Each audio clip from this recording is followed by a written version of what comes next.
This short video is to explain why we should eat a plant-only diet.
Is whether we are going to listen to the science. The science. The science.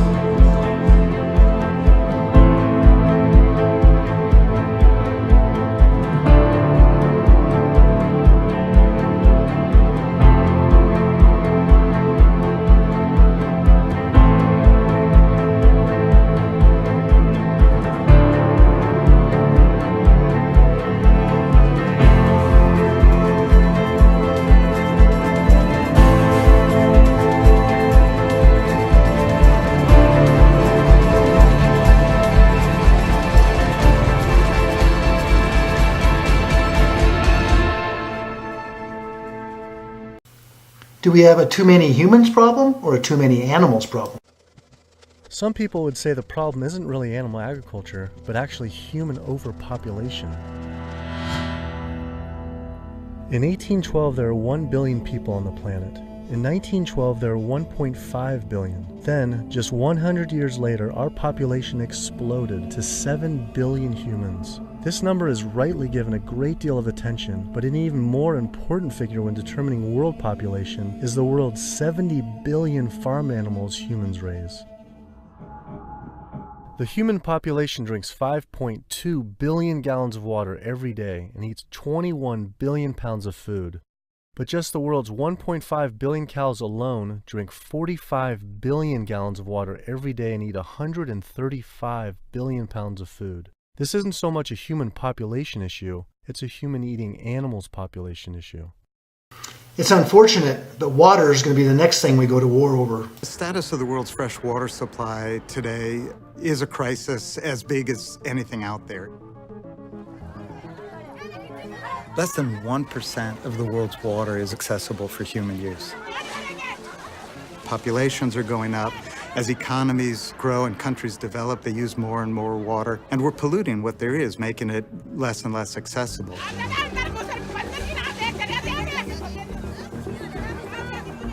Water scarcity is with us here and now. Warmer temperatures, less predictable rains will all combine to make societies a little less stable.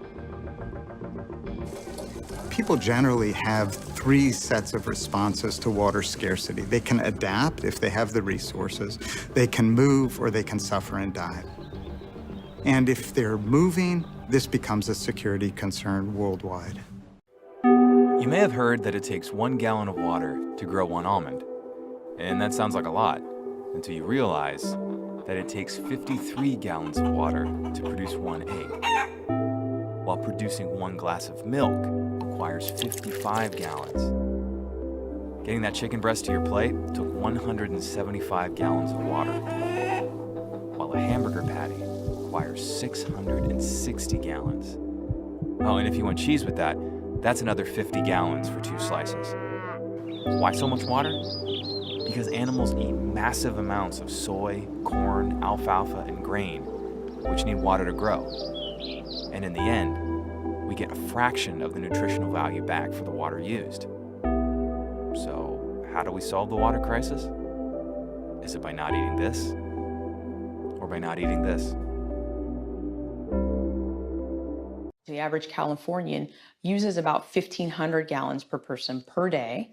About half of that is related to the consumption of meat and dairy products. So meat and dairy products are incredibly water intensive, in part because the animals are using very water intensive grains. That's what they eat. And so all of the water embedded in the grain and that the animal eats essentially is considered part of the virtual water footprint of that product.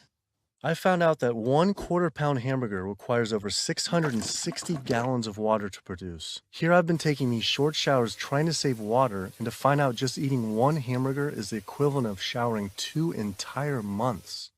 So much attention is given to lowering our home water use, yet domestic water use is only 5% of what is consumed in the US versus 55% for animal agriculture. That's because it takes upwards of 2,500 gallons of water to produce 1 pound of beef. Why do we have almost 2 billion people on this planet without enough food to eat?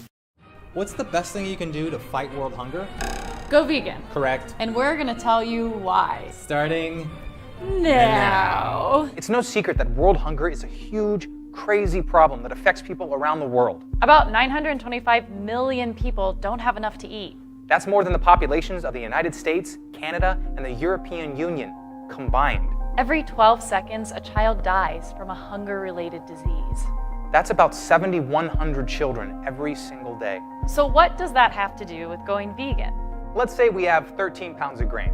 With that much grain, we could do one of two things.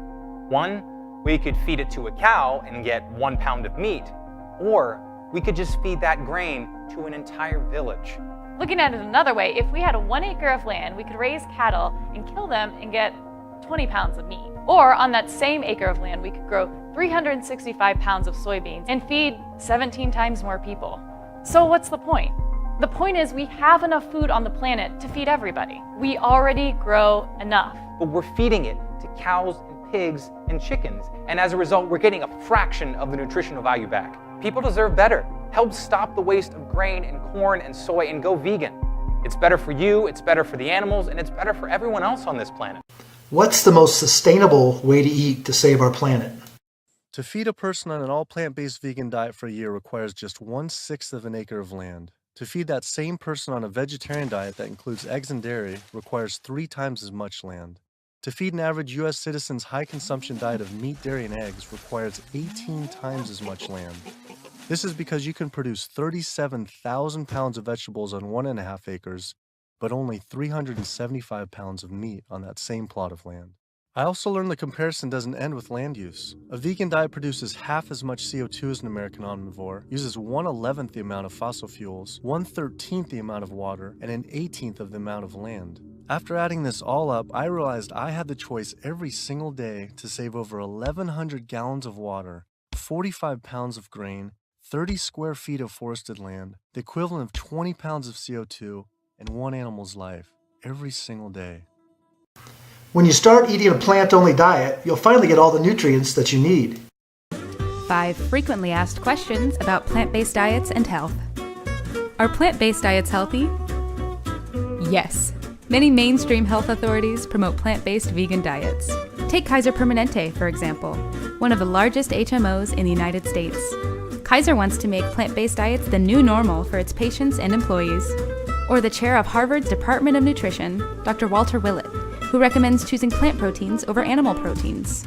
Or the president of the American College of Cardiology, Dr. Kim Williams, who vigorously promotes a vegan diet to prevent many common diseases. Oh really? Like what diseases? Studies show that plant-based diets can lower your risk for many chronic diseases, including heart disease, diabetes, cancer, high blood pressure, and obesity. But are they safe if I am pregnant or breastfeeding, have young children, or exercise a lot?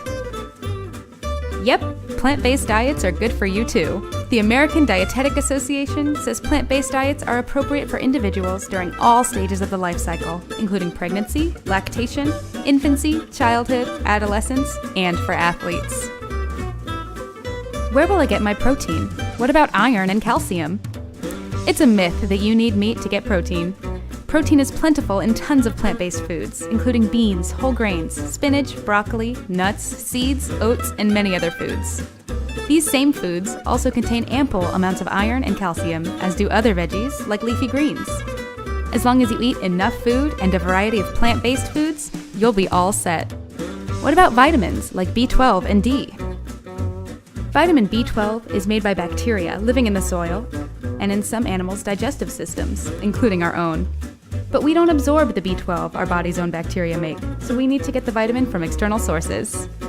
That doesn't mean we need animal sources to get it, though. It's super easy and safe to get the B12 we need from a supplement or by eating B12 fortified foods. Vitamin D is actually a hormone our bodies make when exposed to sunlight. But if you're indoors a lot, be sure to take a vegan vitamin D supplement like this one. Other vitamins like A, C, E, and K abound in plant-based foods. Eating a plant-based diet is healthy, safe, and delicious. Give it a try. How do the longest living people on the planet eat? The dietary guidelines recommend that we try to choose meals or snacks that are high in nutrients but lower in calories to reduce the risk of chronic disease. By this measure, the healthiest foods on the planet, the most nutrient-dense, are vegetables, containing the most nutrient bang for our caloric buck. So what would happen if a population centered their entire diet around vegetables? They might end up living among the longest lives in the world. Of course, anytime you hear about long-living populations, you have to make sure it's validated, as it may be hard to find birth certificates from the 1890s.